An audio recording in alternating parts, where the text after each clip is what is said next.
It's Tuesday, January 20th, and the Bears finally lose, breaking our hearts. We're going to talk about that game. We're going to talk about all the NFL division games. We got Bills, we got Broncos, Patriots, Texans, Seahawks, 49ers. I'm probably missing a couple, but let's get to it.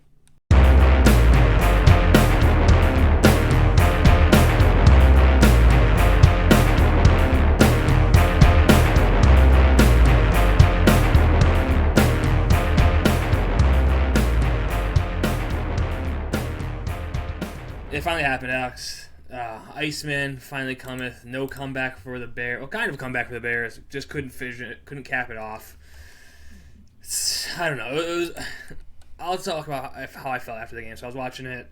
It just felt like, the Randall Cobb play when the Bears lost that, obviously devastated. This just felt like emptiness. I don't know. It was weird. It just felt like I wasn't like sad. It was just like, it's it. I don't know. How I feel like not processing it. It felt like they could still come back because they've done it so much. Obviously, been lucky. I've been great at times, but like it just felt like it's over. Like I don't know. It just felt like it shouldn't like. It just felt like a team of destiny. When you lose, you're like, how's it not destiny? Yeah, I kind of felt like the exact same way. Or just after the game, where I was just kind of just staring, and it wasn't like sadness or whatever. I don't know what it was. Maybe it was just like. I felt like everyone was kind of waiting for something to fail, at some point. Like, not that the Bears were getting lucky, but like it was like, man, like you can't just keep doing it over and over and over. I mean, the fourth again. quarter play alone, the Caleb throw, everyone's like, what the fuck? Like, Yeah. they literally felt like the Bears had some magic at that point. I was like, what's going on? Like, maybe the Pope is just praying for the Bears only in his, in his seminary, but it was crazy. And then it just felt like there was something got to happen, and then just heartbreak. Yeah, I mean, it sucks. Obviously, that you lose, the season's over, and it's tough to be like. I feel like a lot of Bears fans and me are like, let's go to next season, whatever. We're good, we're good for now. And it's, I mean, I'm thinking the same thing. Obviously, I'm not crazy, I mean, at the moment, like, not everyone on the team's gonna be back. Like, nope, a lot of guys aren't. You've overcome so much in the season already, just to lose. Like, you could have, I mean, a couple plays here and there in the NFC Championship game. And you never know. I mean, you keep going. Everyone kept saying, "Well, you're not going to make it here. You're not going to make it here." Well, they almost did. So, like, you never know what happens. And I think that was kind of like the emptiness was just like you said, where you just keep expecting things to happen, kind of, and then it doesn't. You're like, like exactly, yeah, yeah. It just sucked. I mean, it's like you said, like. It's weird. It's a weird spot because, like you said, there are a few plays here or there from being in the NFC Championship game, and then there are a few plays here or there from being not in the playoffs at all. So it's like that's the part that sucks too, because you're looking forward to next year. And you're like, oh, this team, you have a lot to build on. Caleb's going to grow, right? Caleb's only getting better. Seems like Ben Johnson, obviously, I think this game we can talk about him a little bit. Struggled sometimes. Again, I think the fourth down plays. Whatever, I'll get to that. But, like, Ben Johnson's going to get better as a play caller. He's going to get better with his personnel. The team still has cap space to work with if they make some moves. You're going to get rid of some guys. But, like, and you had a lot of injuries this year, right? The most injured team in football, I think, one of. So with all that being said, like, I do feel like the Bears have a lot of progress. But, yeah, it's also, like, just the unknown. You've seen the Commanders, obviously, how fast they turned, where it's like, oh, this team, and obviously they built the team terribly. But, things can happen. The Lions even, where it's like, are the Lions fine? They got their guys poached. What's going to happen there? So it's just... NFL, you think you have windows long enough, and hopefully Caleb is the guy, and he seems like he is the guy where your window's going to be open as long as he's on the team. It still kind of sucks. Yeah, and it's like you said, we're in the off season now, and I'm like, well, let's not jump to the off season right away. We're fucking in it. So this is the off season. Yeah, I mean, I think what a lot of people don't realize, and like I think what people take for granted, and myself included, is how important drafting well is. And the reason that the Lions aren't that good anymore is, like, look at their last two drafts. They've got nobody. Look at who was in the draft for Washington this year. I don't fucking know. Like, no. Johnny Jackson Newton. No, Johnny Newton last year's second round pick wasn't that good. Isn't that good? I mean, you really only hit on Jaden Daniels. Like you said, Bill Krosky Merritt, whatever. Yeah, Yeah, they're just like, praying the seventh round running back's fine. He's fine. He's for actually seventh rounder. way better than I thought he was at the end of the year.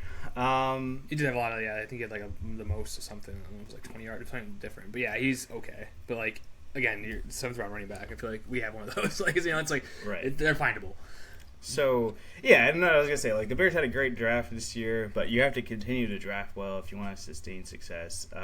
Especially, like you said, maybe they do have the ability to, I don't want to say circumvent the cap, but, move things around, make the cap easier, get players, but, like, you still got to be able to draft and be able to have those guys on low contracts so that you can add those guys and not hurt you in the long run. So, we'll see. I mean, they seem to be 1-for-1 on this with this combo of Ben Johnson, for drafting, and we didn't even see all the guys that they drafted. Really, yeah. I mean, what's his name? Stewart. He's his last name. Whatever. The D tackle. Like, he only played a couple games and then he got hurt, and people like maybe he didn't play that great, but you saw all of the rookies completely change from when they started to where they ended the season. So, I mean, we'll see how it goes in the offseason. They obviously have to add a handful of things, and we haven't even started getting to the game yet, but really. But, I mean, obviously D-line, you're going to have to add multiple guys there. I mean, the interior D-line is terrible, at least for pass rushing. You saw it this game, too, and I mean, going a little back, like, when they actually got pressured, they're so good. And that happened in the Packers game. They started getting pressure a little bit. They did on Stafford, I think, for, like, the second and third quarter. They got a ton of pressure on the guy. And their corners just ate up, and you got 3 and outs. I mean, the Rams didn't score any points. It's just a little bit of pressure. They weren't even getting sacks, really. And they got a couple, right, on a couple corner blitzes. But, like, exactly. The interior D-line is just, like, nothing. It's not like they stop runs, It's like maybe Andrew Billings does, but he plays 2 plays and he's gassed. And then it's just up to Gervin Dexter and what's his name, and they suck. No, and Grady Jarrett. Like, not suck, but they're mediocre at best. It's like they're just there. They're fine bodies. Maybe they're good, role players, but they're not starters for a playoff team. Yeah, 100%. I hate to bash you. Maybe we could just wait till the end of after we talked about the Bears for stuff they gotta do. But you just gotta trade Dexter because now when he looks like he has some value, you're not gonna re-sign him. I doubt it. To the contract that he's gonna want. He had a decent amount of sacks, but 6 sacks or so in the season. That's good. Okay for a D tackle. But how many of them came after 4 seconds? 4 of them. Yeah, at least. Probably most. Yeah. Yeah, if you can turn a third or a second round from him, probably more a third, I would say. Then you take that 100%. Maybe even just have him in a leverage situation to trade for another player. I don't want to start naming names. Who knows who's going to be available? Obviously they got to fix D-line, but defense played really good in this game.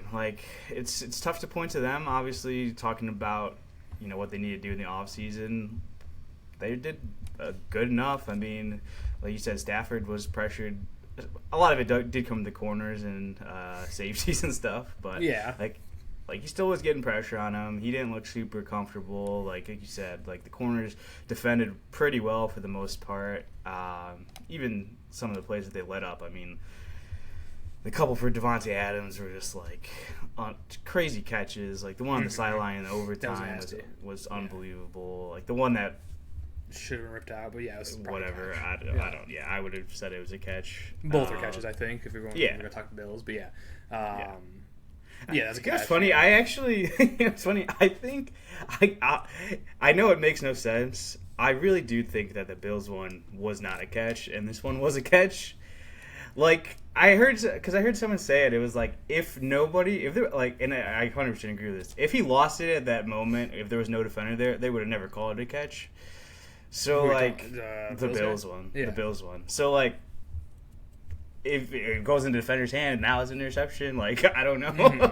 I completely agree with that. Here, as Adams stuffed and was getting held up, then he went down. So that's why I'm it seemed more like a catch. You know what I mean? I hear you're saying, had more control. No, I still think they're. I mean, it's just so hard. I guess eye test. Yeah, I see what you're saying, but rule test is it's their shambles. Officials are in shambles. We're back to what's a catch. We thought we were clear of this for the last 3-4 years.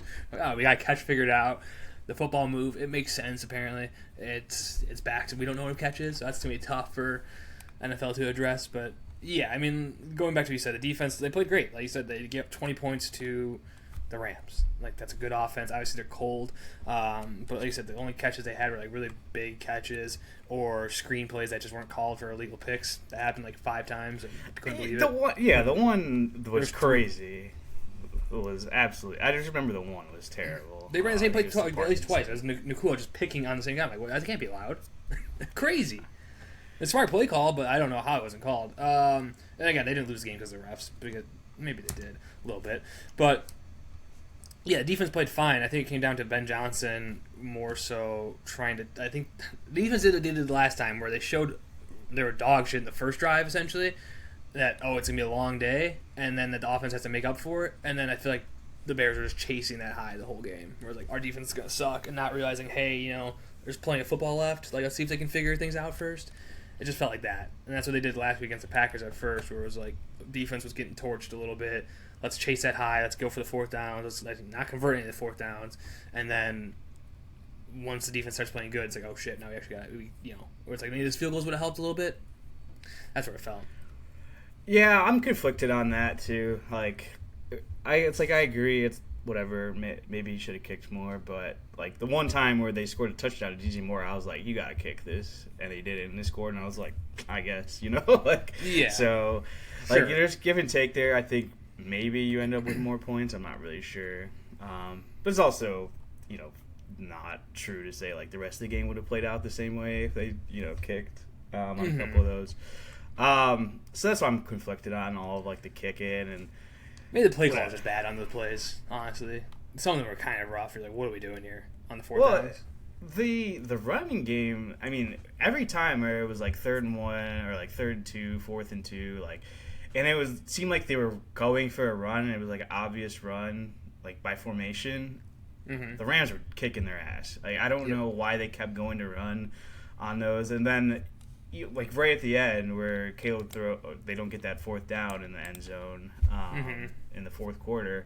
You go run, and then pass at the end where it's like, all right, now you need it. Like, I would have much rather seen a pass on 2nd down where he could have, tried to run it in and whatever. You can do whatever you need to do, not just force something. But again, I would like to see a rollout, too, not just stand in the pocket and try to mesh route over the middle. I mean, the guy was open, kind of, but obviously they closed on it. It's just a mesh route. It happens. So, like, yeah, it's not my favorite sequence there. Run 3 times up the middle and then go for a mesh route without any yards. So, it is what it is. I mean, I get running once or twice, but, yeah, you got to throw the ball at least 2 times there, I think.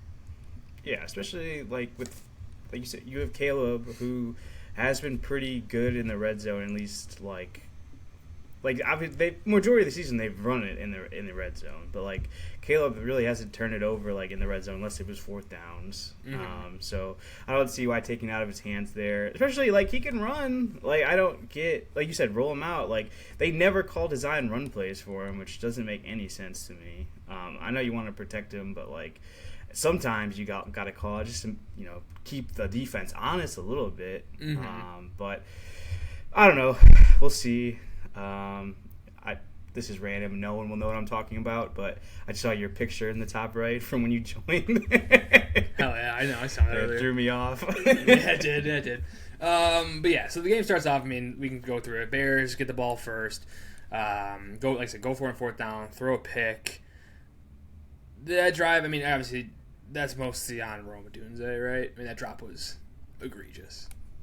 They dropped the whole game. The whole game was just drops. I mean, Loveland had some drops, which was shocking, right? I'm not going to blame him as much as Rome and DJ Moore.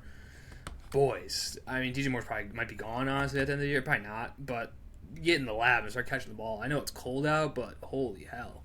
Like, well, Rome all season. Yeah, Rome's bad. Rome has been bad all year. I mean, DJ Moore obviously has some leeway with some sick catches, but we'll get to DJ Moore in a second on that last play. I mean, I don't know. I see both sides, but still, from my eyes, shit effort there. But yeah, I mean, Rome Odunze is just like, for a guy, like you said, you always said every episode, we feel like we say it, he's a contested ball guy. He should be able to catch hard catches, and he doesn't do that. He doesn't catch anything, it seems like.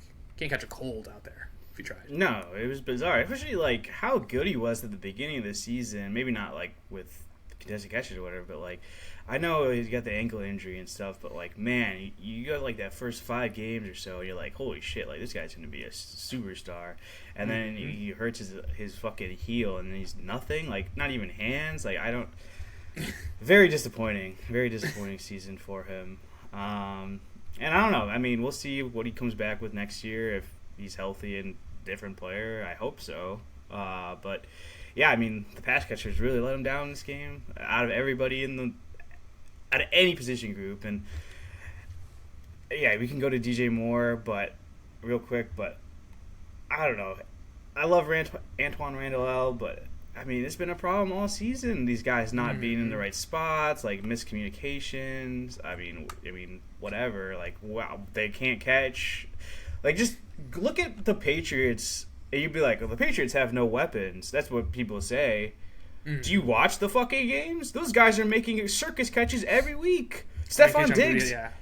Yeah, I was gonna say booty, whatever. He's made a couple of amazing catches. Stephon Diggs is catching over guys like multiple times. Like I've seen it so many times this year. Like legitimately, they probably made multiple catches that game that the Bears receivers have made, like better than the Bears receivers have made all season. Like, can you name a single pass that you're like that was the receiver making a great play? It would really only be Colson Loveland, which I wouldn't count because he's a tight end. Like, right. None of the guys where it's like. Yeah, like DJ Moore. I don't know, like nothing really crazy. Like DJ Moore, everyone's like, even remember the DJ Moore catch in the end zone? It's like what that was for the Packers that game on week 17, wherever it was. It's like that was dropped in a bucket to him. Like that wasn't that great of a catch. Cool. Like I mean, sure, obviously, it was awesome in the moment, but it wasn't like he said he didn't jump over anyone or moss anyone. That doesn't happen with the Bears. No. He had a nice catch today or yesterday, I should say. But he did, yes. Like. 8 yards, like that's what you're getting, yeah, you know. And then it's not even that, like just how many drops, like not even like drops, but how many times Kayla's made amazing throws, and you're like, that's a hard catch. Like they never make the fucking catch though. No. Like I don't get it. I just don't get it. I mean, yeah, like I said, they've had like a couple here and there where like Cole Kmet a couple weeks ago where he got hammered in the end zone, whatever. That was a nice catch, but like. They got more production out of these guys. Were like, this is such a great group, and look how like they have so many options they could go to, and it's all they're doing is getting open on routes that are designed for them. Like that's not even them doing anything really. No, I mean you look at even at the Rams, like Kobe Parkinson. I don't know about this game specifically, but he makes one-handed acrobatic catches all the time. You're like, how is this guy? Who is this guy? Obviously, again, not a receiver, but like. You have Puka doing it, and I'm not comparing anyone of the Bears guys to Puka or like Devontae Adams, but like these guys just make these one-hand catches. Like they just have like you figure you'd walk into one. I don't know if there's been one this year, like a one-hand like snag. Like you said, the DJ Moore one we kind of scooped. It was pretty sick, but like again, it was an 8-yard catch. Cool. Like give me one that matters a little bit here. Exactly like you said. It's like I'm not clamoring for them to make all these catches, but like a couple, like walk into one. Right, like I don't. You got to make some. You're a pro receiver. I mean, that you're supposed to be. You're a top 10 pick for Rome Odunze. DJ Moore, you're paid $25 million a year. Like Luther Burden, whatever, he's good. I'm not complaining about Luther Burden. fuck you. Luther Burden, you're cool, dude. Yeah, Luther Burden, just gave it his all. Just sick at route running, or not route running, ball with rack is unreal. But yeah, exactly like you said. Just figure it out. I don't know. What else? Offensive line. The running offensive line still wasn't great. The run blocking wasn't the best, I would say. Pass blocking, though, I mean, for having an injury, with Ozzy Capello, I think they did a good job. I was a little skeptical what they're going to do moving Tooney to left tackle and, throwing what's-his-name at left guard, and he ended up being just that came out of nowhere, Getting a start at left guard just mid-playoff is a tough test, and he showed up. Yeah, shocking. And yeah, like you said, it hurt the run game even more than it hurt the passing game, which was surprising. Which, whatever. It's like they didn't seem like they wanted to run left, even though they probably should have a lot of times. Didn't run left ever. Yeah, and it just, like I said, like every time they went to run the ball, like it just seemed like it was obvious, like that they were going to run the ball, and I mean the Rams were just eating them for breakfast, and they just kept doing it. I don't get why they kept going in the same like run up the middle plays. Yeah, that weird like pitch and still run up the middle. You're like, what the hell is this play? Like they did that like 4 times. You're like, this is weird, like a hard ass pitch. Josh was like catching it. Like, dude, what are we doing, man? Like, just hand the ball off or something. I don't know. Yeah, they love to pitch the ball on run plays for some reason, even if it's no matter where it is. That just makes no sense. But yeah. Oh, another thing, Rome fucking doesn't block either. Sorry, I'm getting back on Rome. I'm on Rome's ass right now because like it was such a like you said, he's a first round draft pick. His dad talks shit online saying his son needs to get the ball more. Buddy, you got the ball. Hey, how about you block a guy too? Like it might have been a touchdown. People are saying it would have been a touchdown. I really don't know if it would have been, but that was such a pathetic attempt at a block. You were the reason it didn't score, 100% at least. Like so yeah, I don't know. He needs to figure some things out. Yeah, and for people, he's referencing the DeAndre Swift run where he hurdled the guy and then got crushed by the next guy. Which the next guy, the guy that hit him was Roma Duce's guy. It's like at first I was like, well, this was a run play up the middle, whatever. You're not expecting that, but like, still, if you just put in the effort, like you said, that would have been a touchdown. Do this. Yes. You went like around the wrong way and let him go this way, which he didn't even touch the guy. It seemed like though, so it's like I don't know, man. I get like you said, it's a run up the middle, but exactly. At first that was my thought at first, and then I'm like, I started thinking about it more. It's like, even if so, like you still gotta do something. Like you can't just stand there and just do like you never know what's gonna happen. Like exactly what happened, so you can't just give up or like not put in effort. So yeah, disappointing. Playoffs, you gotta be going hard every play. Sorry. Well, he missed. I think Komet also missed a block there on that play. Like same exact thing. Like either one of them, it makes the block and it's the touchdown. Yeah, just unfortunate. Like I said, I mean, a few plays here and there, and then you completely different outcome of the game. I feel like they were the better team for the majority of the game, which is like and honestly, that's kind of why it felt like when they did it when we get to overtime.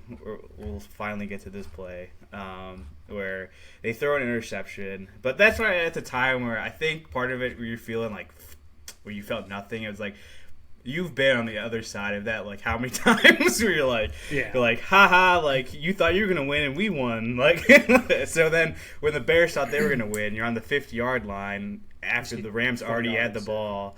You're like, yeah, exactly. Just need 20, we're good. And then that happens. You're like, can you even be mad? Like you've seen it. Yeah. You've been on the flip side so often.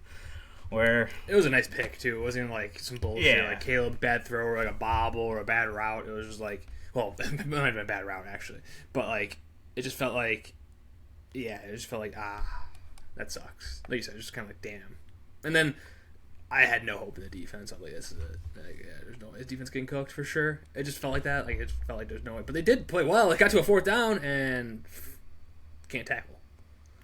Well, I don't remember. When was or is that? It? Or maybe I think of a different play. Maybe I think of the other 4th down they went. No, it was a different 4th down, right? When Nakua got it?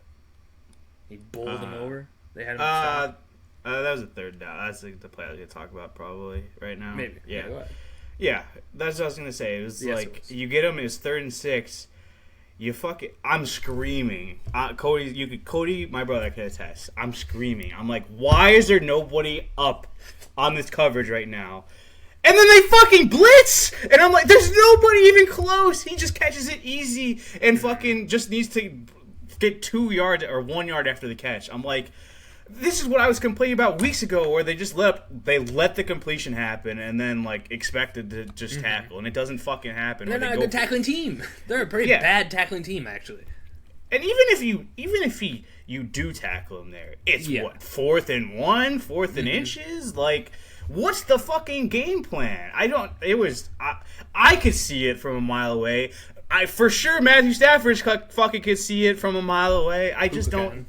Right. It probably wasn't the route he was running. It was probably just like they just noticed it and threw it real quick. He probably just turned and caught it. I'm guessing it was probably whatever, and they just do it. That's what good players do. For sure, 100%. And it's like Dennis Allen. It was like masterclass Dennis Allen, and the last fucking not the last play, but. You're about to stop them. You have them on 3rd and 6, not even at 50-yard line, and you just, or maybe they were at the 50, but midfield. No, this is it. They were in field range for sure. And you call that, and that's like, man, like Just like, man, that's all you can say. It's like, why? Why? Because it's a 60-yard field goal. They're gonna attempt the field goal probably. Like, if they get 3 yards, so they're going for a short play. Like, it. Just play up and like stop it. And if they get a 15-yard catch, great, and through the air. Like, I agree with that. That's what I was thinking of. The play. It was just like they said, you try tackling the guy and you're not going to. And again, it's Puka Nacua. Like, it's one of the best receivers in football. We've seen it, and you let him be wide open for the first 6 yards of a route is crazy. Yeah, they've been doing it. It's not like this was the first time this has happened. And I've complained about it in the fucking past. You've complained about it in the past. And you get to the playoffs, and it's like all the little things that you've complained about over the season kind of just like, if one of them didn't happen, like, if Rome could have just fixed his catching problem, if DJ Moore could have fucking put in the effort, he's got a back injury. I don't give a fuck. Run your goddamn route. This is the overtime in the playoffs.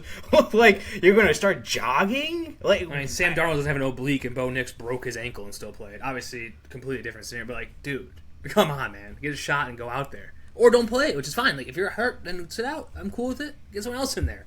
Like, Zacchaeus can play it just as fine. Like, if you compared to that route, like, what are we doing? Yeah, I don't. I mean, again, like I said, every little thing came up where it came up. It was like the run game where this guy figured it out, didn't figure it out. Like I said, Ben Johnson's fourth downs. Like, hey, maybe be a little bit easier sometimes. Obviously, like I said, the one worked out, but didn't work out the last 2 weeks. We're going for fourth down. And just, I don't know. At least I feel like, I mean, Caleb didn't have the best game, and he had some picks. Not a ton of his fault, but like, at least I feel comfortable in Caleb didn't like blow the game. It wasn't like the defense had a masterclass and Caleb fucking shit to the bed. Obviously, he could have played better. She will play better, but like, I'm not worried, at least on that front. Yeah, which is good. The one interception he threw that was to Burton and double coverage. That was, I don't know what the fuck he was doing there. No, that one was bad. But the first interception, his hand got hit while he was throwing. I don't blame him. It hit for the that. face too, which is yeah. Let's not call that one apparently. Whatever. I'm not gonna. That should not be a penalty ever. No, it shouldn't be a penalty. No, I agree. It's, I'm like, I can't be like, I can't say it shouldn't be a penalty and then complain about. I mean, the Bears have got called for it, so. Bears called for it. Yeah, I don't want to complain about that one. Also, I mean, again, it's like, now I feel like I'm whining, complaining. Like, there should have been PI on the last play from the Rams in overtime. Should have been offensive PI. Yeah. Mm-hmm. Garvis Helmet then ripped him. That's like, that should have been, first of all, there should have been two penalties. Because Nashawn Wright got the exact same thing happen to it. Like, he got a PI and the fucking thing. So that should have been a 25-yard penalty, and they would have never scored. But hey, obviously they don't call nothing. Whatever, it happens. Yeah, it is. Positives of the game, like I said, Caleb, that last touchdown before the half, essentially. I mean, bonkers. We didn't talk about it. It was a bonkers play. I mean, it was fourth down and, 4th and 4 at the 14-yard line. Sounds easy enough. If you haven't seen it, you probably have. Fucking one of the craziest plays of just the scrambling for your life, turn around, 30-yard or 40-yard pass, perfectly in the back of the end zone. If you're a Rams fan, I'd be screaming at that defender, but it is what it is. Like, that, what a badly played ball that was. But Cole Kmet wide open. I mean, I literally screamed. I yelped at that play. It was just like, it was a prayer ball. Like, okay, maybe it's gonna be a jump ball. Maybe something's gonna happen where it tips up and you just got some hope. It was right in his hands. It was like, it was shocking because the camera pan just boom, just in his hands. Couldn't believe it. That was awesome. That's where I thought, I was like, yeah, this team's definitely like, we have something. Yeah. I mean, it was a crazy play, unbelievable throw. I mean, Caleb, literally, last 6 weeks? He probably has 7 weeks or so since the Browns game. I think that was one of the throws. It was like he had probably 4 or 5 of the best throws in maybe the top 10 throws of the season out of everybody. Yeah, I mean, every week was an iconic throw. He just kept doing it. Yeah. The one that goes through the guy's hands against the Packers, that's like to Zacchaeus on the side of the end zone. You have the one on the Browns game that throws it between 2 defenders, fucking perfect pass. Obviously the Packers game again. So yeah, I guess This starting game, for the that first touchdown Packers to DJ Moore was pretty nice too. Right over the guy's hand, like it wasn't the magic, but it was pretty sweet. Yeah. So, yeah, I mean, it's like, obviously we're still in the season, but it's just so exciting, like you said, for the future. Where this is clearly the best quarterback the Bears have ever had. There's not even close. Yeah. Like, if anyone that thinks Caleb's not like at least a good player, like the best quarterback the Bears have ever had, is a joke. More opposing fans that like to make jokes. Obviously, you might not think he's a premier talent or like an elite quarterback. You want to say, but I do. But like, then sure. But yeah, he's definitely the best the Bears have ever seen by far. Not even close. For sure. Especially with Ben Johnson, it's like they're gonna be unstoppable. But yeah, the Bears. I mean, I think they finished like 8th, whatever in EPA for their offense. Obviously, passing game completely different this year. Run game completely different this year. Like you said, it's year 1, so as long as the offense can sustain, obviously you're going to expect that they revamp the defense. I don't know what they're going to do. I mean, they got both safeties have contracts up. You got corners with contracts. I mean, Tyke Stevenson, I think, is up. Nashawn Wright's up. Trey Edmonds, you're going to be up, buddy. Yeah. It's like... Yeah. I don't know who you're gonna replace him with, but like, yeah, I mean, it's like just kind of useless. I don't know. Even one player was like, he just ran the middle and they ran to the right, and it was like, what are we doing, dude? Why did you collapse the middle? Like, it doesn't make any sense. But yeah, there's gonna be a lot of changes, and we'll talk about that. I mean, once the postseason's over, we'll probably talk a little bit about what the Bears are gonna do and get into that. But I saw one mean tweet, I should say, it made me sad. Not really. It was just kind of like, nah. But it was like a final note of the Bears-Panthers trade. Both lost to the Rams by 3 points. Oh, I was like, which obviously a joke. But, yeah, I mean, what the Bears did was awesome. You can't be more happy. I feel like that reporter to Liam Cohen where he's like, yeah, thank you for everything, or what she said. Thank you. That's what I just want to say to the Bears. You're the guy, Ben. Yeah, Ben, you are the guy. Yeah, keep your head up. Keep your chin up, yeah. Yeah, I mean... I don't have too many other notes. Just hard to win a game. I mean, you're -3 turnovers. Like I said, it's not like they were the worst turnovers ever, but I mean, the last one was. yeah, that was the worst turnover ever. Hard to win when you get no takeaways, especially when you're the Bears. But like I said, defense played great. I agreed to not go for the 2-point conversion at the end. I know too. people controversial saying it. It's like, wait. I saw 3 for 10 on 4th down, or I mean on 2-point conversion maybe or something in the season. So not very good. You saw they had 4 chances in the goal line today. Right, they've been terrible in short yardage all day. Like can't expect them to just get it then. That's ballsy. I'm not gonna be one yelling at them for going for 4th down and be like, oh, you should have gone for 2. What the fuck? Like, no. Yeah. I don't know where I fall on the if you take the ball or give it to him in overtime. I feel like I would take it personally, but I get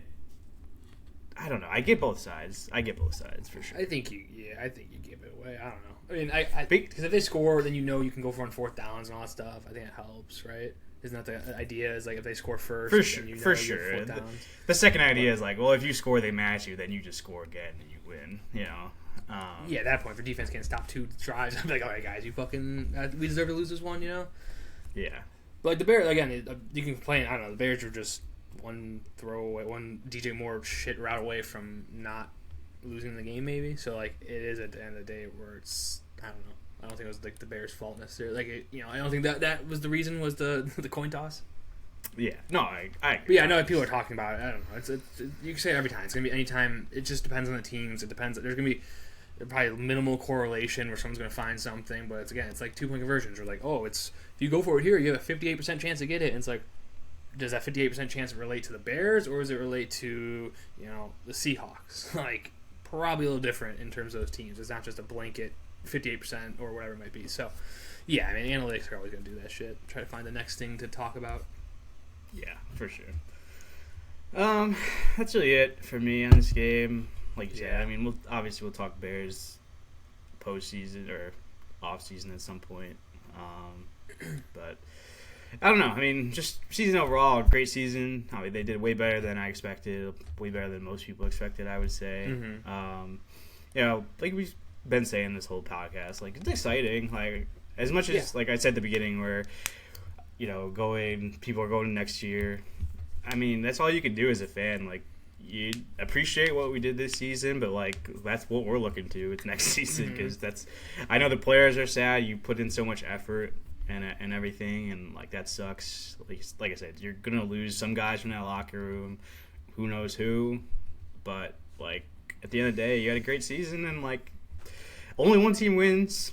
Yeah. And, like, you could be sad all you want, be like, this team, whatever, but, like, no one would have expected them to win the Super Bowl this year.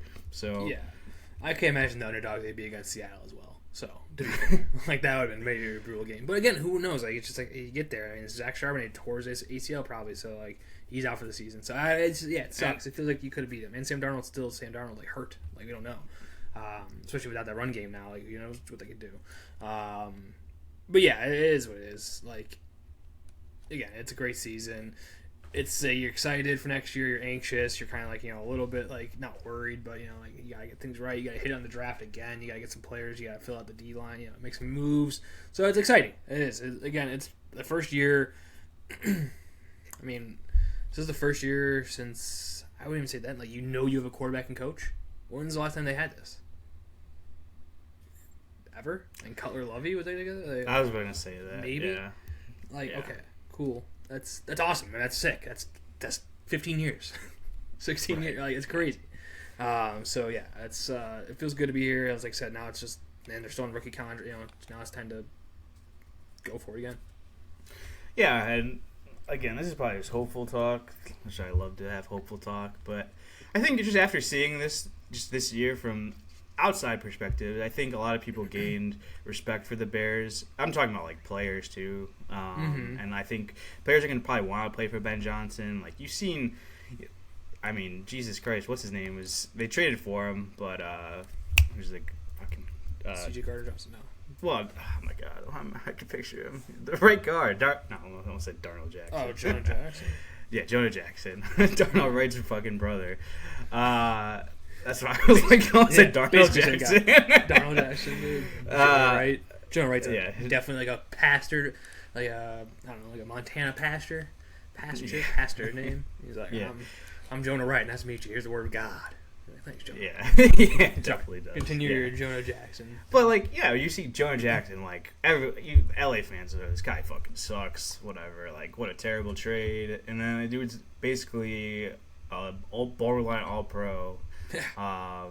Like I think A.Q. Shipley's the guy that talked with Pat McAfee. I think he had him as his best right guard this season.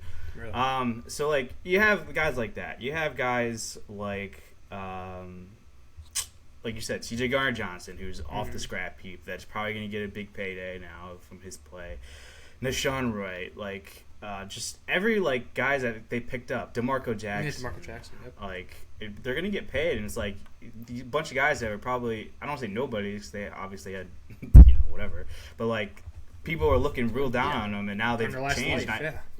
So like if you're I don't want to say a bad player, but like I'll be looking at the Bears and be like, wow, this team can fucking change me, like make me a better player. Like maybe it's 1 year, maybe it's longer. Like I think guys want to be a part of that. I think guys are gonna respect Ben Johnson, how he coaches, and want to be a part of that too. So like I said, hopeful thinking, maybe that gets you maybe 1 or 2 extra free agents that you might not have gotten before, but I think Caleb too. People know Caleb looks better. Like he said, Ben Johnson, like the play call. So on offense too, especially like you're gonna get maybe a receiver if you want to get rid of Dieter. Like you can get some guys that want to go there. Especially you see the way all the players. I mean, they don't want to talk about them, but the Lions players, except for Aiden Hutchinson apparently, but like talk about their coordinator. I mean, Amon-Ra, be like, yeah, we missed a guy. Like he is our team essentially, and it's like. It's nice to hear, So like you can get some guys that come and play, and they already did with a couple linemen. So I think it's just time. So again, they're gonna grow and they'll be there. Why'd you say that about Aiden Hutchinson? You didn't see that? He was talking. I think it was some interview, and he's like, "Yeah, our coordinators don't matter. Don't get a shit coordinators." And it was funny. No, it's weird. It's weird you said that because I commented on that like at the beginning of the season, and someone liked the post today. That's why I saw it. Okay, that's why I saw it. Yeah, okay. It came on my feed, and I was like, "What's this like?" And it's him saying it. But I thought that was recent. Yeah, you're right. That was an old tweet. Yeah. No, yeah, that was from like the offseason, and he basically was like, "Oh, it doesn't matter. We still got the same players." And it's like, yeah, you're saying coaching doesn't matter? Like, it's ridiculous, you know? So, I don't know. Whatever. I mean, I'm glad we have Ben Johnson over here. And Dennis Allen obviously not leaving. Not that he had a great season, but... No, Dennis Allen's kind of stuck with him. Eric Bieniemy might be leaving. I think he's getting an OC look.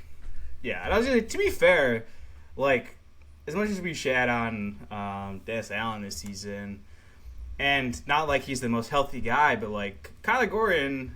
is like when Kyler Gordon's playing, that team's way better. Like they could do so much more when Kyler Gordon is in. Like blitzing, pressure, like actually get to cover guys in the slot. I mean, how many times did he guard Puka very well? Like those other guys are not guarding Puka. Sorry, Nick McLeod. I know I've crapped on you, but you're not guarding Puka Nacua like on those routes. CJ Gardner-Johnson's not guarding Puka Nacua on those routes. So.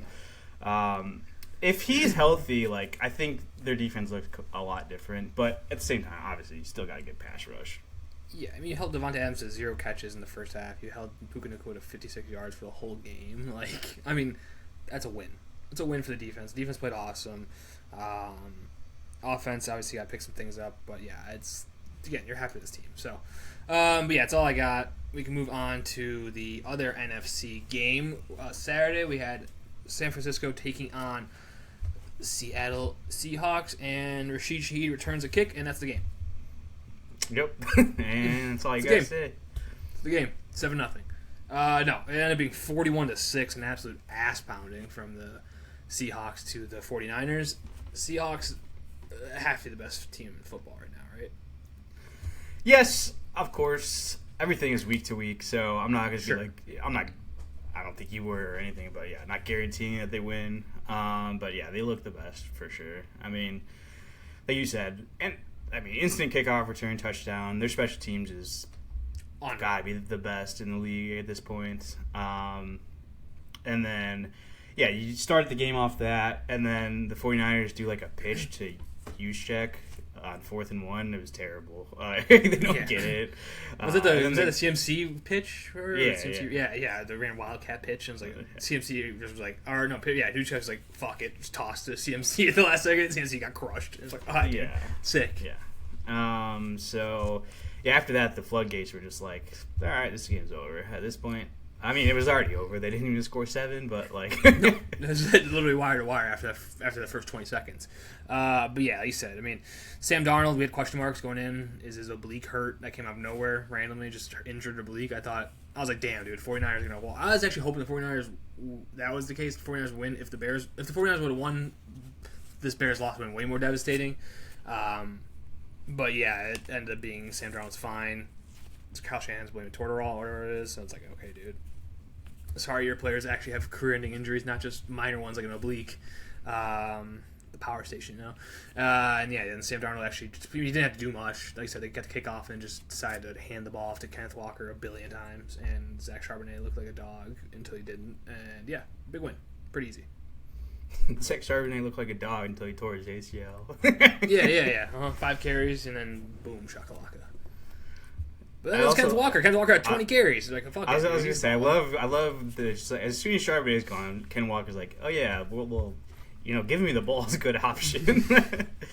Ken Walker made himself some money. Yeah, this game. I saw tweets like fantasy managers. Kenneth Walker fantasy managers have finally been waiting for this one. It's like yeah, dude. Maybe Kenneth Walker can actually do everything. He caught the ball too. Like had 3 catches, 29 yards, and like you said, had average 6 on the ground. Obviously, 49ers defense trash, but like still, I don't know. Not that I'm saying get rid of the running backs, but Kenneth Walker on the Bears would he go for like 1,500 yards? No joke. Mm-hmm. Yeah, I think last year and even maybe this year. Like last year, he had the most broken tackles per carry in the NFL. Like people don't realize that he's actually good. It just doesn't use him like a workhorse. I mean, he gets hurt a lot, to be fair. So that's probably it. A reason. But like, man, when you get him going, he's very good. Yeah. No, he's awesome. The Seattle team looks awesome. Again, JSN didn't have to do anything this game, so it was almost like a bye week for those boys. Like I feel like JSN got a touchdown. It's like I'm out. See you guys. And then Sam Darnold stayed healthy. So, I don't know. It just feels like the Seahawks didn't have to do too much, which is like nice. I feel like the Rams had to do so much. So that's why I think the Seahawks going into next week are going to be big. I don't even know what their favorites are. Probably huge favorites right now. I imagine they're going to crush the Rams. Yeah, I mean, their defense is just unbelievably That's so good. I mean, just think about, like, the 49ers. When the Bears played them, they're like, going into the game, like, this offense has been unbelievable. I mean, they scored 40 on the Bears. Basically, they scored 40 every week, it seemed like. And then the Seahawks play them twice in 3 weeks, and they don't give up a single touchdown. Yeah. I mean, I don't know how many points they scored the first game. Was it 3? Like, so they gave them 9 points in 2 games. Like, it's crazy. Yeah, I mean, looking at the Rams' last 6 games: 37 points, 48 points, 42 points, 3 points, 23 points, 6 points. Like, that's nuts. Like you said, not even no touchdown. I mean, that's crazy. And for the 49ers, I guess real quick, we can talk about them, like, season-wise. A great season. Like, I mean, Kyle Shanahan, is the guy, obviously. He always has been, but, like, this just reaffirms it 1,000 times. Like, I think CMC got hurt this game. I think Tongas got hurt this game, right? And you still, you're still almost in the NFC Championship game. Not almost, but, like, you're there with no one alive. Yeah. No, I mean, it was Kyle Shanahan's best coaching year for sure. Yeah, I just don't even know. Like, it's going to be tough for him in the future. Whatever. You just think, I'll come back next year, we'll be healthy. But, like, Kittle's probably done next year. He's probably not playing. Like, who knows what Bosa's going to look like when he comes back. Like, Fred Warner started to practice maybe, I think. But, like, you don't know. Yeah, you don't know. Like, he's getting older. McCaffrey, you ran to the ground. Yeah, like, at some point, he's going to die. Like, not die. Literally. At some point, he will die. That's a fact. I mean, you can't be upset. At some point, Christian McCaffrey will die. Is it going to be next year? I hope not. But clip this, at some point, Christian McCaffrey will be deceased. Will it be before us? Probably not, actually. But, yeah, who knows? Not wishing that. But you know what I'm saying. Like, McCaffrey is an older running back. He's got so many touches. He's hurt every other year. Like, literally, so next year he's probably going to be out for 12 games. Yeah. And then, for sure. Yeah, Trent Williams, like, had another great season. But, like, again, he's getting so old, too. And, like, you've already seen. Yeah, and, like, he still had a great season, but, like, it's not as good as he has been in the past. Like, he's going to continue to get worse. And, like, Pearsall, not that good. No, he's a good receiver, too. Maybe 3, but not changing our franchise. The only solace is, I guess, Brandon Ayuk is going to be off the books, I think, next year, because he fucked you. Like, he really screwed you over. He took his guarantee. He's got guaranteed money, and he just ran to the bank, which is crazy. So I guess that'd be, like, the only thing. It's like, hey, we get to shed that contract, I think, eventually here. But, yeah, other than that, like you said, that's crazy. I was going to say, I think they've got to void his guarantees after next year, or starting next year, because he just decided not to show up. It happens. I mean, he just drives past the stadium, just flick him off in his Escalade. You're like, what are we doing here? What a guy. Yeah, I don't know. I'm starting to believe the power electricity thing, though. San Francisco's getting hurt left and right. So many injuries. It's crazy. So maybe. But it's not even. Yeah, it's not even this year. It's every year. They're always hurt constantly. Mm-hmm. Like we've said this. I mean, I think maybe last year, a couple years ago, nobody got hurt, and it was crazy. Yes. But yeah, like it's because I always said, Shanahan. Like if you look at his records, they're not like there's some shit seasons in there, But it's like, hurt, they'd just be awful. Like, yeah. But and then you look back, it's like, man, there were a lot of guys getting hurt. Yeah. So, I mean, if you're a player and I think you start hearing players more and more talk about it. Like I see players talk about it actually, like not 49ers, but they're like, yeah, I kind of want to see the studies on this. Like people are starting to open their eyes up to it. And again, I don't know anything about it really, other than what I see online. And like you said, what you said about the Bears. It might be the opposite for the 49ers. Like, who wants to go there if it's like, hey, man, like, this might be a thing. Like, even if there's a 1% chance it's a thing, you're going to be worried about it and be like, I'm good. And California taxes. Ugh. But no, it's just like, I don't know what you do. You move a practice facility, probably try to, but who knows? That's funny. But yeah, other than that, 49ers, like you said, they're in an okay spot. You have a quarterback, but you're getting pretty old. So I don't know. Your window might be closing pretty soon. Obviously, Kyle Shanahan and Brock Purdy, I think, can do anything, but you definitely need a revamp and a good draft. Yeah, they did draft D-line last draft, so I think they're headed in the right direction. And even this year I was like, they're fucking toast. I remember I said something like they're the most done 6-1 team ever, whatever. After Fred Warner got hurt, but we've been saying, I don't know if they can sustain this again next year. And like I said, older, still probably going to be hurt. So, I don't know. I mean, I think there's a good coach. Like you said, good coach, good quarterback. You just got to start hitting on some more draft picks and then go from there. But the 49ers are always good, so I can't really do it, I can't really say they're not going to be good, No, it's good. It's like the Chiefs thing where it's like, show me until you show me you're not good, then you show me. We'll see.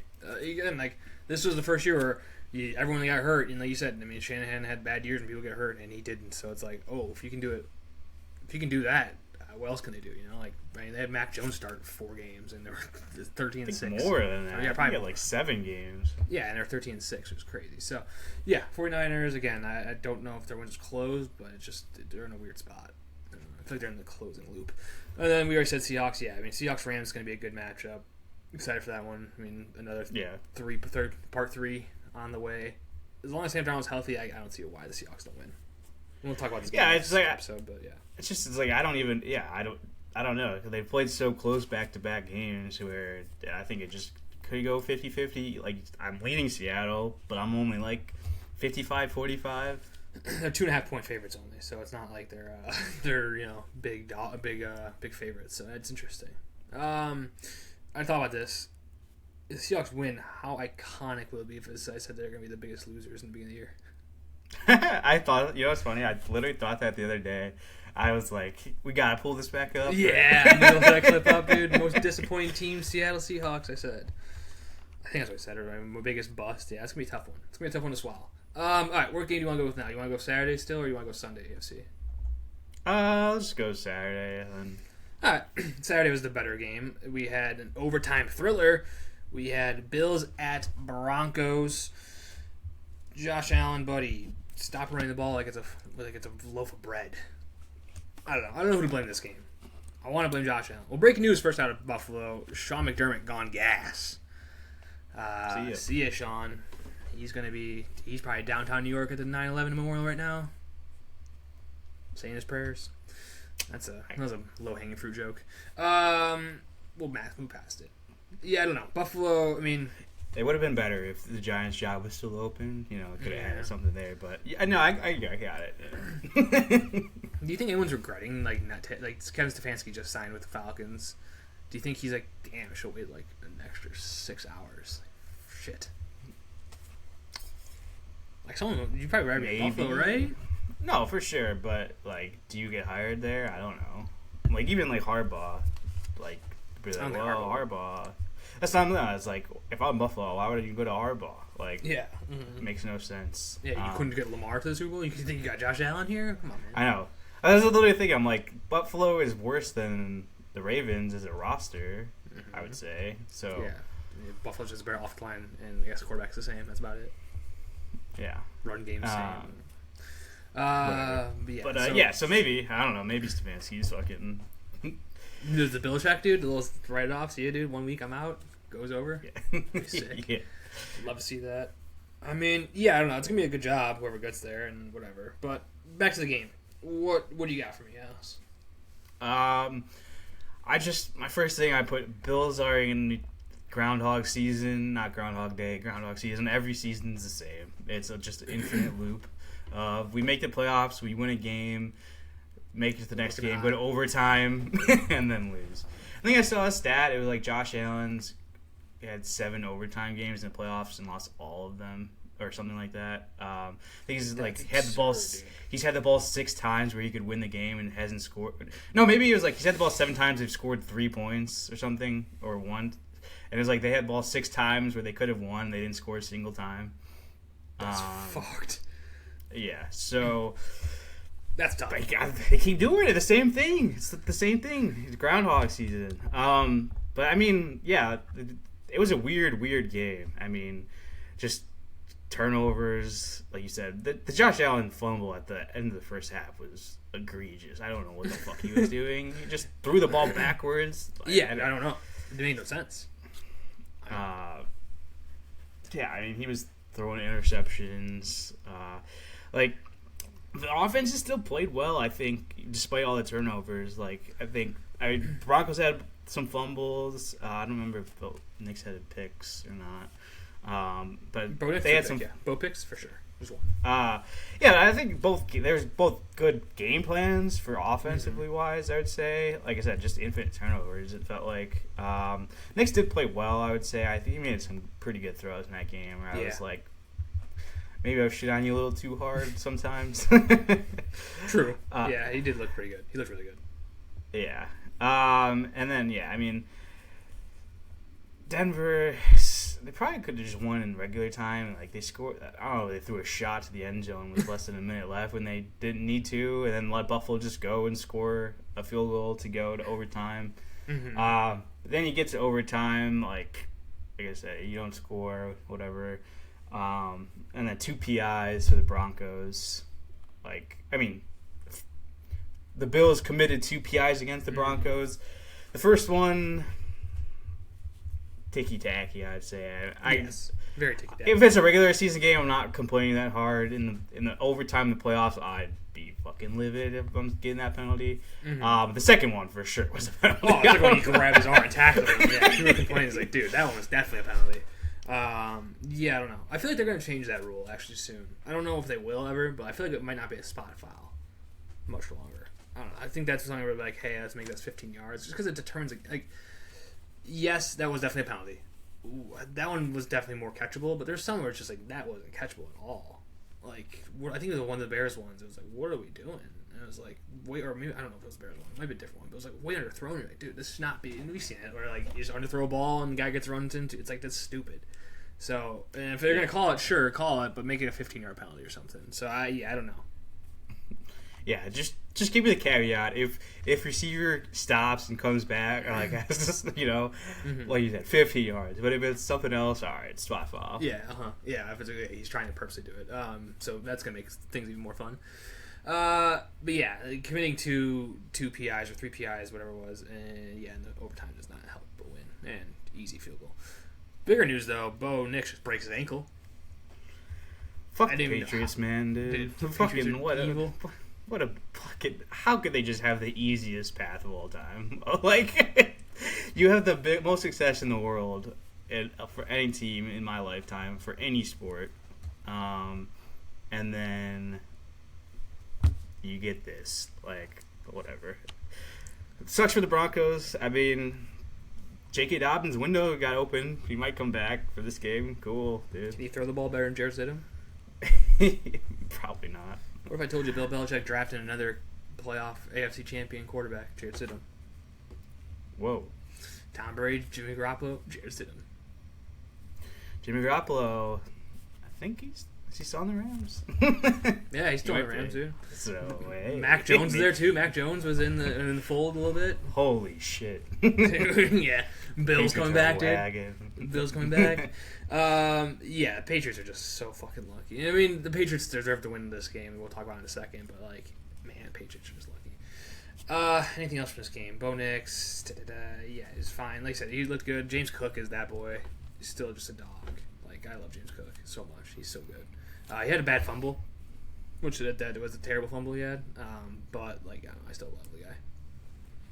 Yeah. He's very good. He's definitely top 5 running back. Yes.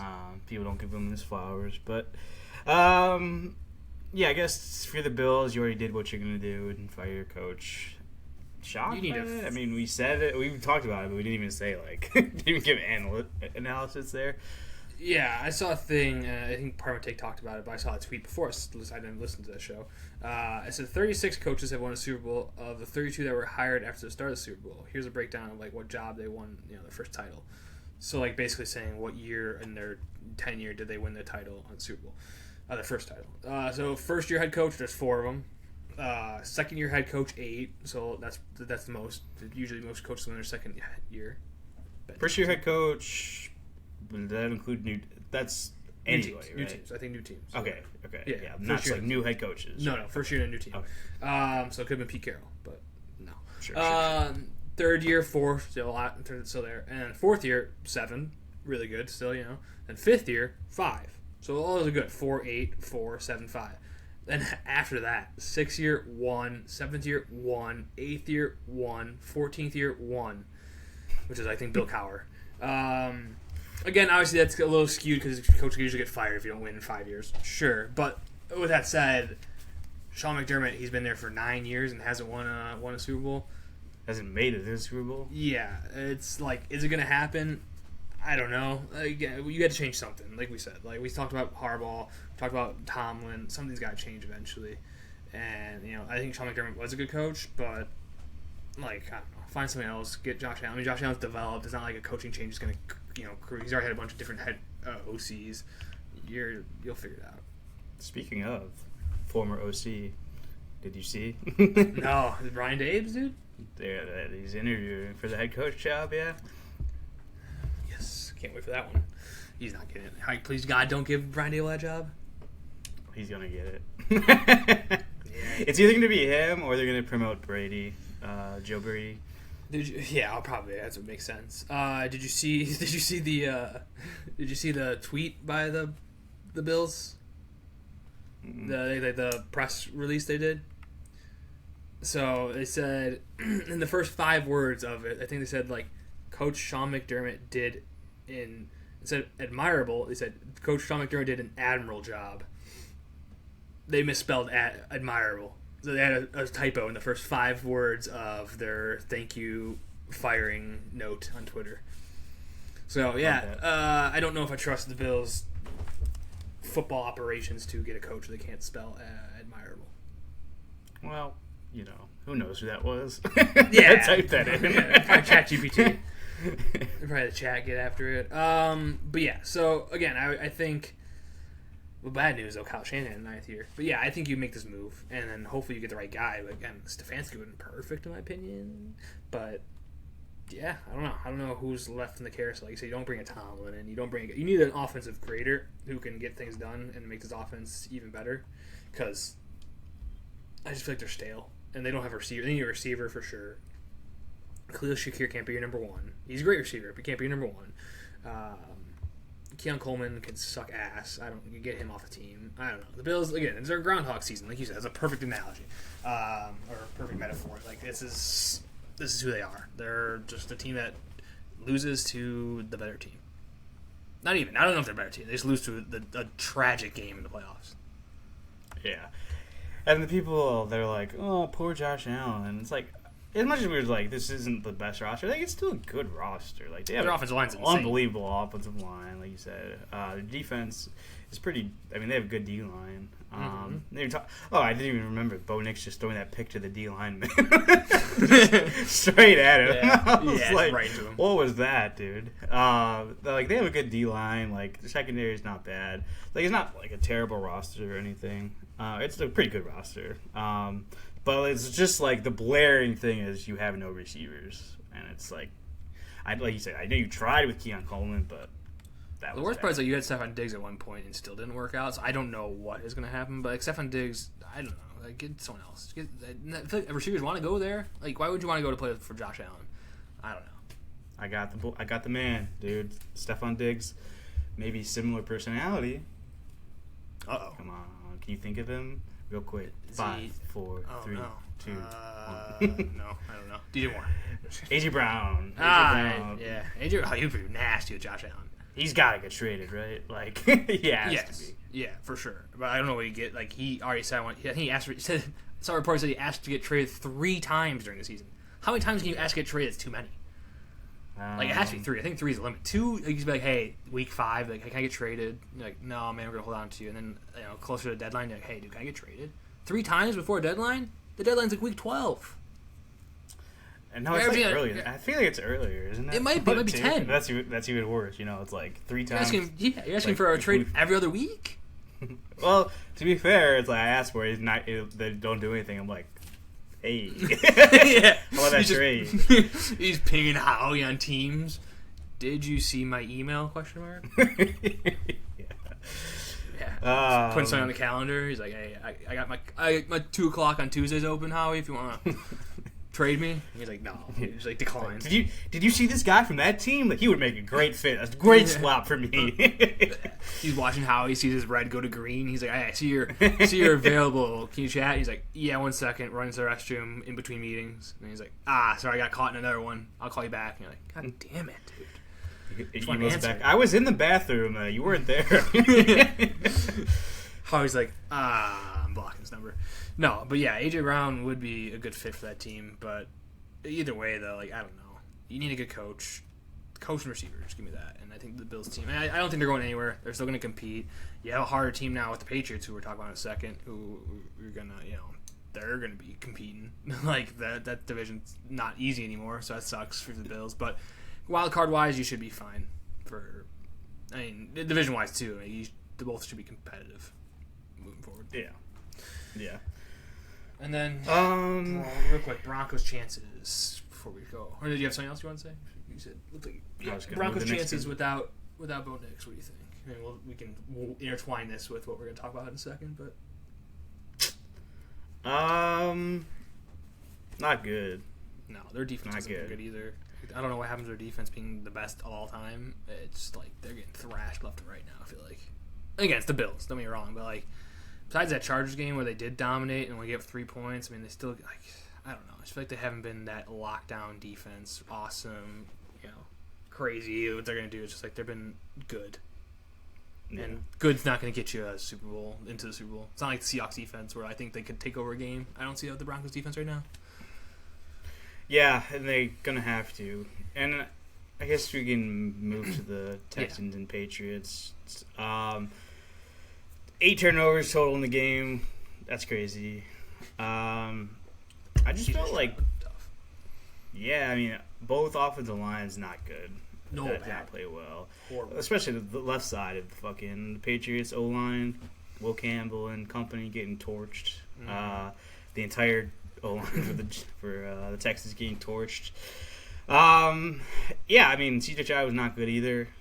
I mean, I don't know what the hell he's doing. He's just throwing the ball up. It's like you can take a sack every once in a while, my man. Yeah, dude. Like, I don't just threw up a pick 6 for no reason. It was literally Caleb who was getting chased, except he threw a terrible ball. Basically the exact same thing. Yeah, not everyone can do it, Not everyone can do it. I just don't. I feel like that changed the game. Like, I was watching it and it was like, okay, Patriots score a touchdown early. Then the Texans respond to the field goal, but then get a touchdown. You're like, okay, the Texans are winning going to the second quarter, and then he throws that pick 6, and that was it. That was ball game. Like, the Texans never saw a lead again, or even saw it close to a lead. So, like, I felt like that changed all the momentum, and that was ridiculous. Yeah, like I said, the Patriots' defense was very good. I mean, the last 2 weeks they've been unbelievable, and like you said, I think that pick 6 just fueled the fire for them, and they kind of just, I don't want to say coasted, but they just were in control from there. I really, as much as like they kept turning the ball over the Texans, and I'm like, they still seem like they're like, you kind of like, you have that feel sometimes, or like even things going bad, like this team's gonna like do something. And, like, it kept feeling like that, and then like you said, you throw a pick 6, and it's like, even after that, I was like, well, like they still look like they're moving the ball a little bit, but they just couldn't put it together. I don't know. Like C.J. Stroud, I mean, it hurts you have no receivers, basically. You have basically just 2 rookies out there who are fine. Decent, fine. Whatever. I mean, what's his name? Made a pretty good catch at one point. The one rookie they had. Yeah, Higgins. Yeah. But still, like, it's tough to do without Nico Collins. Like, you don't have a great run game.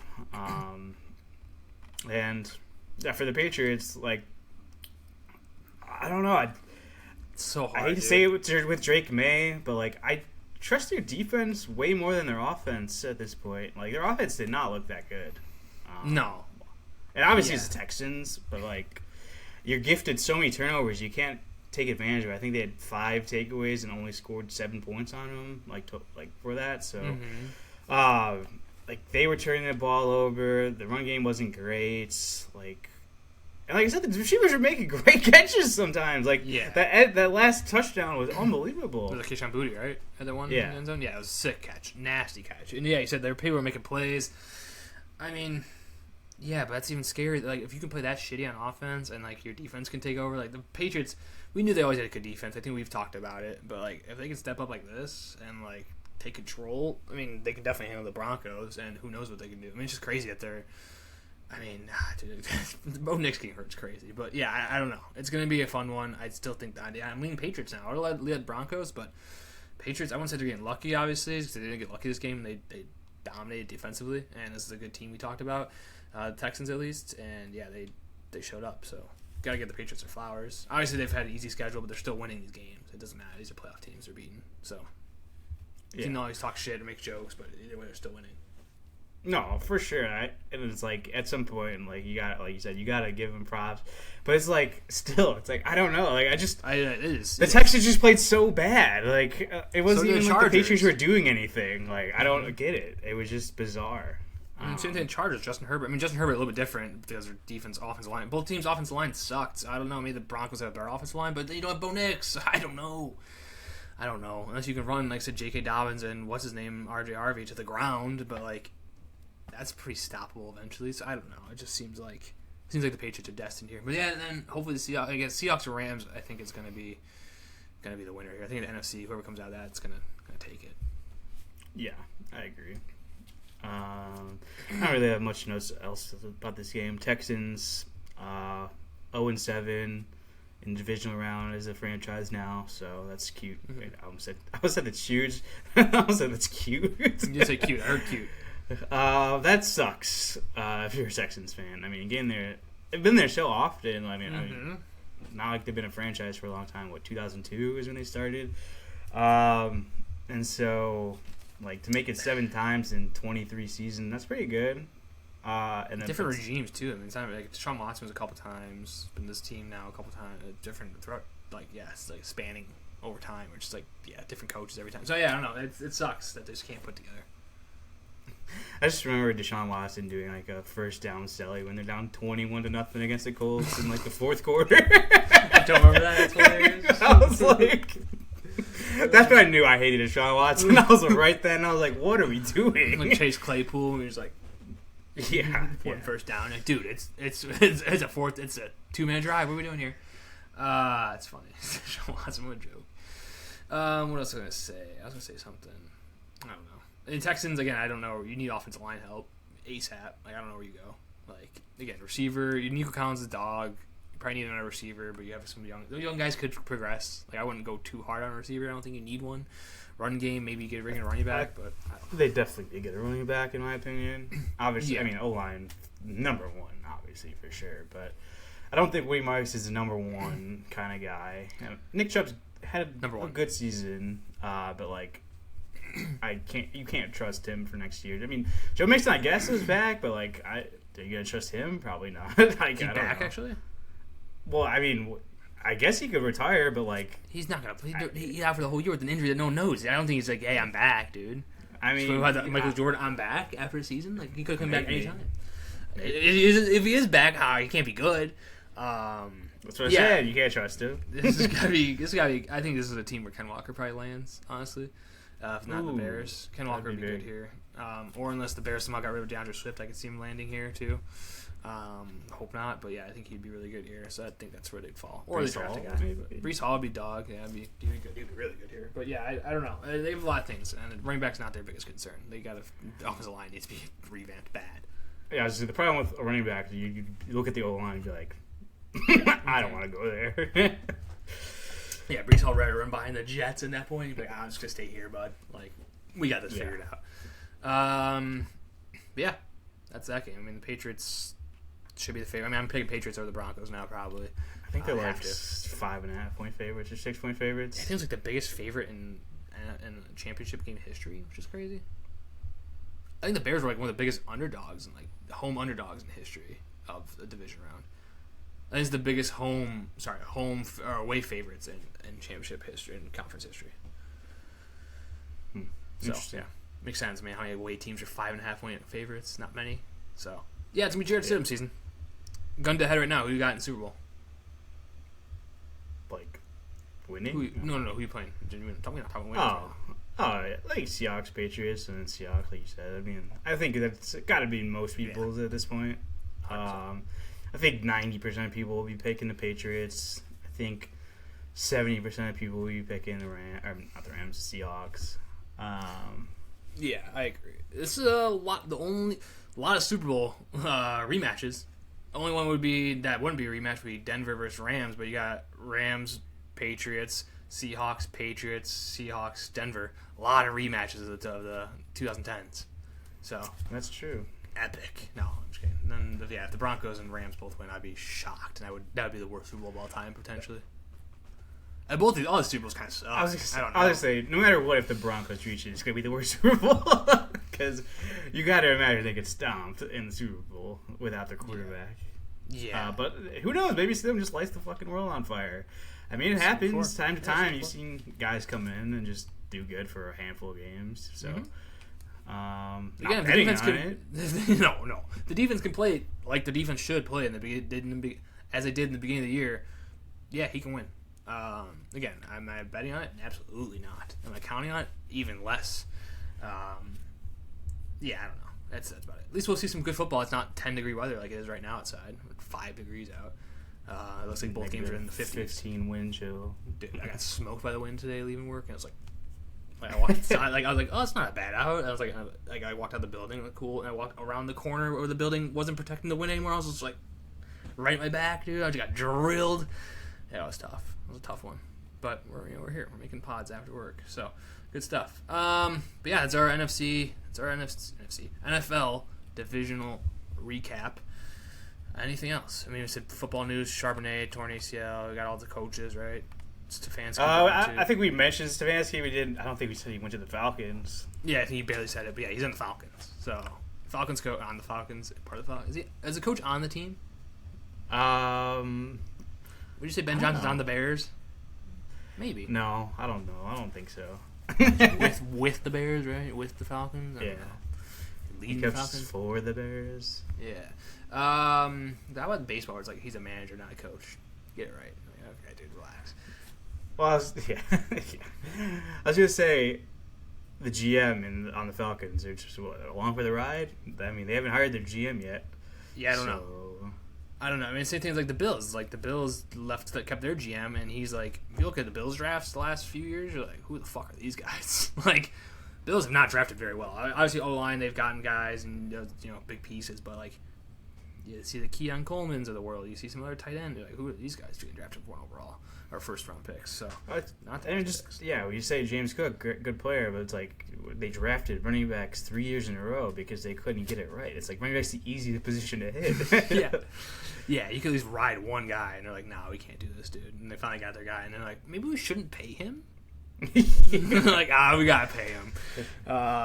So yeah, again, I'm just addicted to drafting running backs. dude. Billy Bean, isn't he Billy Bean? Right? He's like where he's going to the room. He's like, "All right, guys, I got a first round grade on him, second round grade on him." They're like, dude, we have our running backs to pay the fucking guy. He's like, what?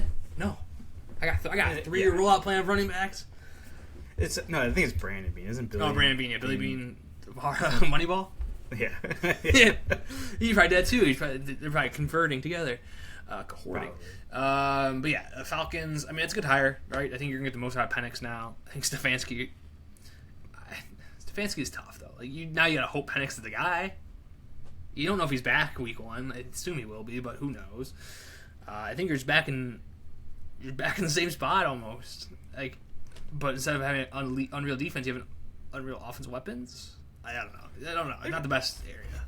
Yeah, it's iffy because it's like their D-line was good this year, so it's like whatever. Their O-line is good. Like, you have a unbelievable running back. You have a very good receiver. I don't know. I mean, it's definitely better than the Browns. Like, way better than the Browns. Yeah, so. absolutely better than the Browns for sure. Yeah, I would not want to be on the Browns compared to that. But I'm just saying more like it's still definitely iffy. Like you got to hope Penix is the guy, or you can make him the guy. That's it. Because if he's not, then you're going back into. True, you do have. Did Kirk move to the Browns? No, he never did, right? No, it seems like he would be though. That's where he's gonna end up in a few years, backing up the Browns, backing up Shador. Yeah, I don't know. This is what it is. Like it's just Stefanski. I don't know. I think it's a good hire. I think he'll do fine. The weapons are gonna be fun. I think Bijan's gonna have a sick year probably. Probably Kyle Pitts too if they keep him, which they should. But yeah, I still don't know. Don't know. They don't have a first round draft pick. Yeah. So team's not set, but you know, you lose that. And we did mention Harbaugh, but again, he went to the Giants. Expected, I guess. Yeah, that's what we said. That's the top destination was Giants or Falcons, which is funny enough. They both got hired, but it makes the most sense. I think that team is the most. They have the most pieces. It feels like almost where it's like they have the receiver if he's healthy, they have a running back if he's healthy, they have Jackson Dart if he can keep his head from exploding. I think they need I think you said this before. No, they need a character coach almost more than they need like an X's and O's coach. Where I think Harbaugh helps that. Like you said, Abdul Carter can't make a meeting on time or doesn't want to come to a meeting on time. Maybe now Harbaugh can be like more of a hard ass, no pun intended there, and like actually instill some culture. Maybe I think that's a good hire. Funny thing is I don't know if he wins with that team, but then you get that installed, get everyone built on, and then you bring the offensive guy in. Give Harbaugh a 4-year contract, get them boys going, and then you bring in the offensive guru. True. True. Or you could just bring in Monken right away, dude. I'd love to do that. Oh yeah, dude, that team would be disaster. I would not. Everything I said about that team growing into character men, it'd be over. It seems gonna suck. Yeah, I mean, I think it's a good hire. It makes sense. And if you're Harbaugh, you're like, hell yeah, give me to New York. You'd stay in the East Coast, way better market. Like I said, solid team. I heard they're paying him like $20 million a year. What the fuck, dude? More than Ben Johnson? Yeah. Well, I mean, to be fair, Ben Johnson never coached before. True. Probably more than Andy Reid, probably. Yeah, no, I think. Yeah, I don't know where he lands. I was gonna say Harbaugh got fired and definitely got a fucking upgrade for salary. Yeah, 100%. Can't ask for more than that. No, dude, he probably got better PTO too. He's probably like, hell yeah. Doesn't have to deal with Lamar shitting his pants every week or not playing or practicing. Probably so. I mean, it's got to deal with the Jackson Dart probably the same way and involuntary concussions, but still, definitely happier. Anything else happening? I feel like Jackson Dart just gets along with anyone, so yeah, he's a cool guy.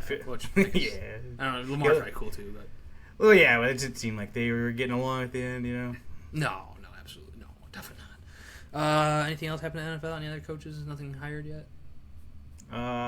Nope. The Ravens have interviewed like every coach. They're doing the Bears, except they're not like linked to a good coach like Ben Johnson. So it's just like we interviewed this guy, and like, oh, should you have? Yeah, this guy. Lions hired their offensive coordinator. I don't want to say anything because I know it's gonna bite me in the face, bite me in the ass, whatever. But Drew Petzing from Arizona. Cardinals? Okay, that's fine with me. Mm-hmm. I'm cool with that for right now. That's all I'll leave it at. Cardinals OC? Yeah. So you just made a lateral move to the Lions? Well, they fired. Yeah, no, for sure. Yeah, you're saying, but like, yeah, the Cardinals offense. Like, did they bring Michael Wilson over? That'd be scary. I'd be terrified then if they bring Michael Wilson over. That's a great hire. Like, you gotta bring Michael Wilson. Who knows? Probably, dude. He's probably getting bank. Yeah, I don't know. It's not like anything scary. Like, I don't know what the Cardinals did that was good, especially on offense. I don't know, nothing. That's just like maybe most hire. Yeah, maybe they're like looking to last year when they had Kyler. Maybe it was better, but I don't know. It wasn't that good. So we're gonna play off you. So yeah, I don't know. All right. Anything else? National championship tonight, starting soon. Indiana. Yep. They should be pretty good. And they should probably win by 10 at least. Do you ever Fernando Mendoza's personality or Carson Beck's eyes? Probably Fernando Mendoza's personality. I feel like people like him. Yeah, he's kind of goofy, but he's at least genuine. Yeah. What if he had himself, you know? Has personality but wasn't genuine? You knew it wasn't genuine. You were still yourself. That gotta suck. Definitely better Carson Beck's eyes. Yeah, for That's sure. Yeah. Just bugging around. Miami. They're playing in Miami, right? Yeah, it should be fun. I wish I was in Miami. It's chilly. I know. My dad was like, oh, Big Ten going to win 3 back-to-back or whatever. And I'm like, yeah, it was like, last SEC one that was Georgia. I'm like, that was Carson Beck. like, man, he's been in college for a while. Yeah. Did you see the one kid? Was it now he's suing the NCAA? Chambliss or? No, I didn't see that he's I think I saw he's like suing because he got denied his 5th year. He's like suing to get another year, I think. Dude, like, go away. Yeah, I was like, why wouldn't you want to go to the NFL, buddy? Like, you're gonna be a decent pick. Because let's be honest, like, agents talk to NFL teams and personnel, so unless someone told him, like, hey, you're like a 6th-round pick, bud, at work, like, that might have been the case. Maybe. I mean, you saw Drew Aller, that happened to him, I'm pretty sure, where it's like, oh, this guy's going to be a 1st-round pick, and then he gets feedback, they're like, no. Buddy, you stay. Yeah, the weirder one, and not the weirder, but Dante Moore is going back, which you said it shocked you. Where you said there's no way. I didn't think there was a way especially after they signed Dylan Raiola. I was like, all right, for sure he's going now. I get it and I don't get it. Like I said before, when I was like, hey, there's no way you're not taking that money. But if you look at the recent history, quarterbacks that don't play that much in college do not do good in the NFL. Like, 1-year starters do not play well in the NFL. Like, you'll find very few that are. I'd have to think for a minute to like think who's a 1-year guy that's a starter right now. Yeah, so I don't know. No, he was for a while. He was on Indiana. He was a starter. Yeah. I mean, Jaden Daniels was there for a while. Like, all the guys were. Jaden Daniels has been a starter. Caleb Williams is a multi-year starter. Bo Nix Jared was there Goff, for 10 years. multi-year starter. Bo Nix. Drake May, I think, multi-years. Yeah. J.J. McCarthy, did he start multiple years? I don't know. 9? But not very good. That's our narrative. Yeah, he's only played 1 year. Don't know. Yeah, but we won't fact check it. But yeah. So that's what I'm saying. Like, if you look at it and you're like, all right, we're looking at a long term. We know he's not fully developed. There are things he still needs to work on. Okay, fine, sure, whatever. I get it. I get that. So I'm not like too like this is the craziest thing ever, but still a little crazy. Like, you're denying yourself a top 5 pick potentially. Like, you see guys get way worse over the next from one year to the next. Who was the one? I think it was Quinn Ewers. I mean, or I don't know, Quinn Ewers obviously I don't think it was draftable, but he just happened. He get bad. Like, I don't know. Anything can happen. Maybe you just don't want to go to the Jets. I see that.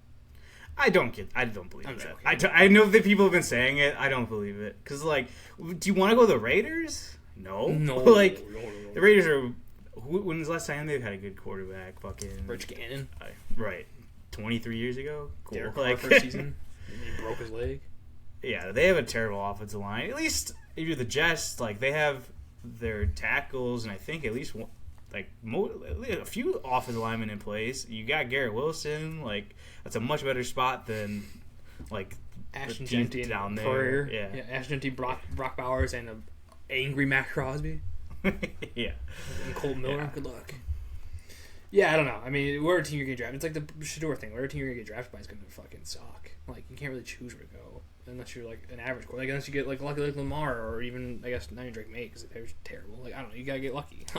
But if you're that good, you're gonna be a top pick, and the Jets are probably gonna be there again next year. Or like the Raiders would be too. Like, those teams are gonna be there next year. Like, I saw the funniest tweet or something. It was like from a Jets fan. It was like, if you're not with us, if you don't want to join us when we're 3-14. Don't join us next year when we're 3-14. Yeah, exactly. Yeah, if you don't like us when we're 3-14, don't come back when we're 3-14. Yeah, that's where they're gonna be. So I don't know. Either way, just happy the Bears aren't that position. Again, don't want to get too cocky or anything, but feels good. Yeah, and I was already getting ahead of myself for the draft. I'm like, where are the Bears drafted? And I'm like, I looked at the 6 teams they have. I'm like, none of these teams really need a D lineman. So, trade up maybe, or maybe they're last. You never know. Maybe a guy might fall to them. Who knows? Who's your top 3 D linemen? Go. Ooh, I don't fucking know. Bain. Haven't really done anything on the draft. Yeah, probably Ruben Bain. That's all I really know. Cool. I feel like if I saw the names, I'd be like, oh yeah, that guy. But like, I can't think of a mock off the draft. top I'm of not my gonna head. type in mock draft right now. We're going too long, anyways. All right, that's the episode. We'll do a preview at the end of the week. We'll recap the national championship first. Sucks the Bears lost, but hey, like a phoenix, rising from the ashes. We got next year Ben Johnson. We got next year Caleb Williams. So can't wait for that. We'll see you guys next week. Bye-bye. Another episode. More breaking news. We're back literally a minute after the last one. What's the breaking news, Alex? Jeff Hafley, defensive coordinator for the Packers, has been hired as the Miami Dolphins head coach.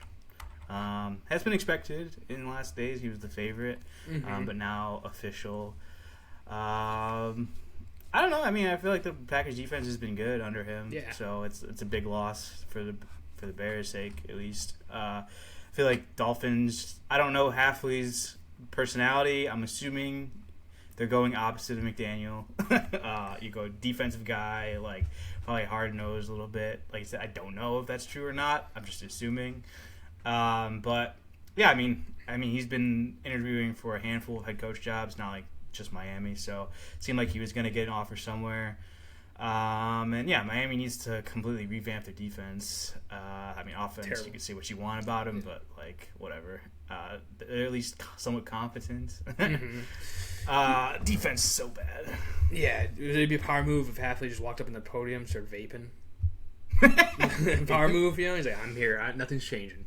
But yeah, I think, like you said, for the Dolphins, it's a good hire. Like, you get the guy, get some culture in there, figure it out. Obviously, McDaniel, I think, that team was fine. All right, like they end up showing up, but that team is just so far away from actually competing in terms of like players, and that division's pretty tough. So, yeah, kind of get this guy, bring in some hard-nosed football. Hopefully, he has some good connections. I mean, obviously, he's got the LaFleur system, so should have some connections in terms of maybe bringing some offense coordinators. It's good for the Dolphins. And then, like I said, for the Bears, they lose their D coordinator, and the Packers' defense was great. I mean, Micah Parsons, when he was there, was great. When he left, they were still pretty solid. That other guy on the defense who was really good, who was that? I think he came out in the Bears game. Fuck, I can't think of his name. Everyone was talking about how good he was as a D lineman or D linebacker. Yeah, D lineman. I don't know. I'm forgetting his name. But anyway, so while you think of that, or it's I'm good, not going to remember it. It Okay. doesn't matter. It was, I don't know, not Lucas Van Ness, not Clinton Clark. Who are these people? Fuck, okay. This Ian Clark's not even on the team. I know. Dude, blame AI, brother. It's probably last year. AI loves to do last year rosters and shit like that. Not Carl Brooks. Who the hell was it? Not that guy. I don't know who that guy is. Was it Kingsley? No. Was it? Jonathan Ford? No. Rashawn Gary? No. I don't know. This is bad. This is bad potting right now. Either way. Jonathan Ford on the Bears. It could be, dude. This is according to their fucking... This is according to the website. No, not now. It was like it Okay. was. Probably, dude. Lucas Van Ness? Yeah, I don't know. Either way, Colby Wooden? I don't know. Packers, like you say, you lose your D coordinator. That's pretty big. You say you're solid. And then, like I just mentioned, they might poach some guys from the Packers now, offensive guys. You might go for a quarterback coach who thinks can be an OC. So it's good. I mean, it's good for the Bears. Like, again, it sucks for the Packers. Like, I don't think it's going to make too much of a dent. You still have LaFleur, who I love as a coach, not as a person. But yeah, I think this does hurt him a little bit. Yeah. No, for sure. I mean, like I said, defense before Parsons was top 10. After Parsons, they were very good. It's cool. I mean, I feel like they'll probably get any D coordinator they want. It's probably the best D coordinator opening, I would assume. Edgerrin Cooper. Maybe the Browns, but... Edgerrin Cooper, baby. Got it. Edgerrin Cooper. The linebacker. Very good. So, yeah, people like that. And like I said, it is a good job. So, I don't know who you're going to get, though. Anyone, I guess. I don't know. no NFL circles that much, right? No D coordinators or potential D coordinator spots. Who knows? Mike Tomlin? They're gonna trade for him to be the D coordinator. They had to trade for Tomlin to get hired? Because he stepped down. They didn't fire him technically. Oof. Mike Tomlin's like, damn, I screwed myself there. Well, yeah, I mean, it's the same thing that Sean Payton did. Oh, okay. So he's got to wait a year, or he's gonna get traded for? Yeah, it might not even be a year. It might be like 3. It might be multiple years since you forfeited like your job. I don't know. Not sure how it works exactly. Yeah, but sign what's it called? Non-compete. But yeah. So again, that's the breaking news. Anything else? You got anything you want to check your tweets before I log off this thing? Nope. I didn't get any notifications. So, congrats, Halfley. That's all I'll say. Go be a good coach and transform the Dolphins, and we can all laugh at the Packers. Ha ha ha ha. Bye-bye.